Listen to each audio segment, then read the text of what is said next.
There are so many reasons why I love wearing hair, but probably the biggest reason is that it's easy to change my look like this. One of the most common questions that I get on my Instagram page is, hey Rose, I'm losing my hair. It's gotten to a point where I can't really wear my own hair anymore without feeling self-conscious, so I'm interested in some helper hair. I don't know what to buy, where to go, what to do, what to choose. Can you please help me? First of all, I just want to say a big hug to you because I completely understand it is truly traumatic as a woman to lose your hair. I started losing my hair when I was 15 going on 16 years old, and during that time kids can be super mean. I've been wearing helper hair now for about 20 years, and I went to Wigs full-time about 7, almost 8 years ago. When I first started my search for hair, there wasn't a whole lot out there. I had a really hard time finding my very first wig. I felt totally overwhelmed, and I ended up actually flying all the way to New York. I live in Georgia, guys. I flew to New York to buy my first wig, and I spent a whole lot of money on it. And sadly, I just didn't feel comfortable in it. As a beginner, you have to ask yourself a few questions, like what's your main goal when it comes to your helper hair? For me, my goals were confidence. I wanted to go out in public and feel really good about myself. I did not want to stand out in a crowd of people. I just wanted to blend in and look normal. Another goal of mine was aesthetics. Yes, I want to blend in, but I also want to look pretty. I want to look good. And another goal was, of course, the blending into society part, because I feel like when you're out in public, people don't scrutinize one thing about you. They look at you as a whole package, right? They look at the whole person. Part of what I wanted in my first hairpiece was something that was very undetectable, because I didn't want to be that girl walking down the aisle of the grocery store with super shiny Barbie hair, for instance. Comfort is also very important to me. I wanted something that I could wear to school at the time, to work. I wanted to be able to be in it for at least 8 hours a day without just being completely miserable and wanting to snatch it off the moment I got home, which I do that anyway. And last, I wanted something that gave me some versatility. I wanted to be able to change up the style. I wanted to be able to curl it, straighten it, crimp it. With those goals in mind, do you want synthetic hair or do you want human hair? Your lifestyle is going to dictate that completely. Each hair fiber has its pros and cons, and I'm not going to get into like the HD, the heat defiant fiber in this video. I do have a separate video about that if you're interested. Let's talk about synthetics. This is a synthetic piece that I have here. This is Cameron, and this is from the Arctic collection. A pro, no styling required. And the reason why is because the style, the curl is baked into the piece. There is no curling, there is no straightening. It's as easy as just put it on and go. That can also be a con because you can't change the style. Another pro is that, and I don't really want to talk about money in this video, but it is more wallet friendly. You can buy maybe like 2 or 3 synthetic pieces for the cost of a human hair piece, right? But on the flip side, they don't last as long, especially if you're wearing it as what I call your daily driver. And so that's the wig that you wear every single day to work, to school, whatever. Right now we're in pandemic mode, so I still have a daily driver, which is this one that I'm wearing now, and I do have it on for all my Zoom meetings and things like that. So human hair is certainly going to last you a lot longer. So I feel like in the end, when it comes to your financial investment, they kind of equate to about the same. So let's talk about some pros and cons of human hair fiber. It looks realistic because it's human hair. You don't have to worry about maybe hitting it with a little dry shampoo because it's very shiny. Even if you get a top quality synthetic piece, it's going to reflect light a little bit differently than human hair. And so definitely human hair wins. I don't really see it as a con.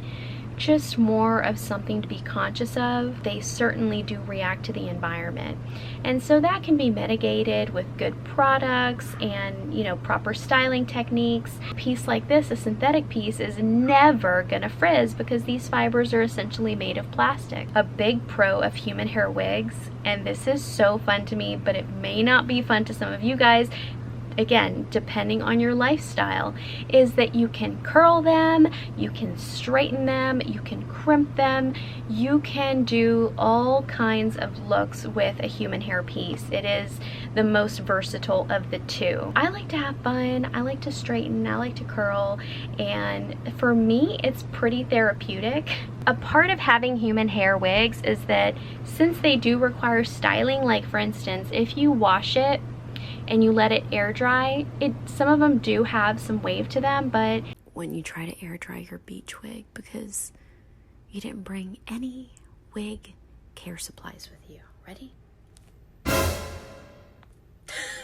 Jesus Christ. They're not necessarily ready to wear. It does require heat styling of some kind, something that makes my life so much easier. You gotta have a blockhead. You can't really style a wig very easily while it's sitting on your head. Like, you get so much more of an advantage and you're able to style it better when it's off of your head. I would suggest a tripod, and I'll put a link in the comments below of which one I have. It has made my life so much easier. So in other words, just be prepared if you want to have an awesome human hair piece to invest just a little bit more in some tools and styling products. Another pro about human hair wigs is you can actually do custom colors, which is so much fun. So I'm not sure about other brands, but I have mostly Jon Renau wigs. I don't have all Jon Renau wigs, but mostly Jon Renau wigs because I am a Jon Renau Education Ambassador, and so they do give me training and they do also send me hair to just use as a tool to teach you guys about hair care. One of the wigs that they sent me was an RN color, which stands for Renau Naturals. The Renau Naturals don't have dye, and so what they do is they start off as like the dark brown color of like Indian Chinese blend, and then from there they lighten it to a certain level, but they don't add any other color. So I got this Blake a while back that was absolutely gorgeous. It's the human hair, Remy human hair wig, and I sent it to my friend Diana. She does like wig customizations for a living, and she did an awesome job. She added a dark root to it, which it was like more of a cooler tone, and then she also toned the rest of the hair blonde. It was like a, I don't know the terminology, guys, I'm not a hairstylist, but I think it was like a color melt, and so it came out super pretty, and that's not something that you can do with a synthetic wig. I am very careful to choose the right wigs, and we'll talk a little bit more about like the features of the wig. I would suggest for a first-time beginner to lean towards a human hair wig.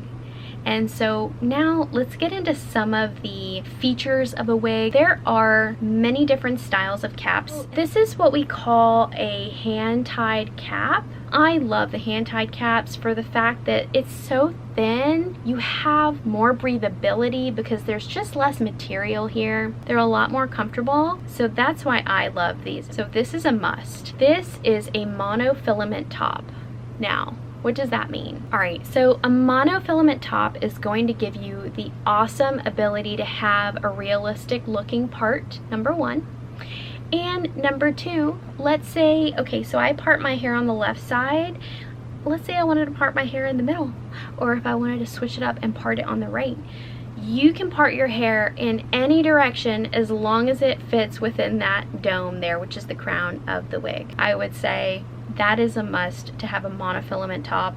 You will find some pieces that have a single monofilament, which just means it's usually on the left hand side and it has that kind of mesh material just in that spot, and then the rest is cap. Let's talk about lace front. There are wigs out there that are full lace, which goes all the way around, and you have your lace front, which is just here. It's from temple to temple. The lace front is super nice because it lets you pull the hair off of the face The question comes, do I want like a full lace? And here's my very personal opinion on this. It's a waste of money. They're not comfortable. I have a full lace wig. It is very itchy down here at the nape. Lace fronts have a moleskin material, which is like a soft felt here in the ear tabs, but then they also have that down here at the nape, which I really like. The full lace wig has this material all the way around. The only situation that I would recommend a full lace wig for is to be worn in an updo or a ponytail. They're nice for those occasions, but for a day-to-day daily driver, as I call it, it's not something that you really need. So initially when I started wearing hair, I always went for the safe colors, which were colors that were similar to my own bio hair color, which my own bio hair is like a dark mousy brown. Over the years, I have come to learn that I actually look pretty good in blondes, especially if it's a rooted blonde. I like to venture out and try different things. The more dimension, the better. I don't know if you ever notice like natural hair, you know, just people's bio hair out in the wild. It's not all one color. That's what dimensional hair is, and so for that reason, that's one of the things that I love about Jon Renau as a company, is that they have a really awesome selection of colors, and they're always coming out with new colors too, so that's a fun thing. Don't be afraid to experiment, then get a color ring. It's a worthwhile investment because by that point, you don't have to really guess how it looks on your computer screen. You have a small sample of it that you can look at it in the sun, you can look at it against your skin and make an educated decision. So you guys know I mentioned earlier I'm partial to Jon Renau wigs, so probably the easiest place to go to find out where you can buy Jon Renau wigs is to go to their website, and then on the top right corner there is a store locator, so you can go on there and plug in your information and find out where it's sold. When it comes to the style that you choose, this is going to be totally up to you and your lifestyle, but I think I demonstrated earlier that it's really fun to be able to curl and straighten a piece and just do all kinds of fun stuff with it. And so for that reason, I tend to prefer slightly longer human hairstyles. That's because it's just easier for me to use a curling iron on it. It is the hair that I always wish that I could have had. This is one of my favorite styles here. This is Angie, but she does have like a few layers cut into her, but then also she has like a small bang, which I like swept to the side. I do prefer slightly longer styles because I can actually pull them back, and let's say that I have like one of those claw clips. For a slightly longer style, I can just pull some hairs down like this and just rock that. I could totally rock that. Whereas if I have like a short human hair piece, I can't really do that. And then also when I'm using my flat iron, which is like a 1-inch Chi flat iron, it's difficult to like straighten shorter hair. Just keep that in mind. It's totally up to you. I hope that this has been helpful to you guys. I know that it's very daunting to try to find your first wig, and I know that you just want to feel beautiful and confident in your hair, and I'm so sorry that you're dealing with hair loss, and maybe you're not dealing with hair loss. Maybe you just don't like your hair or it broke off or something. I don't know. For whatever reason, I send you positive vibes, lots of love, and I hope that you find the perfect piece for you with all of the topics and considerations that I gave you in this video. So with that, I will talk to you guys later. Bye.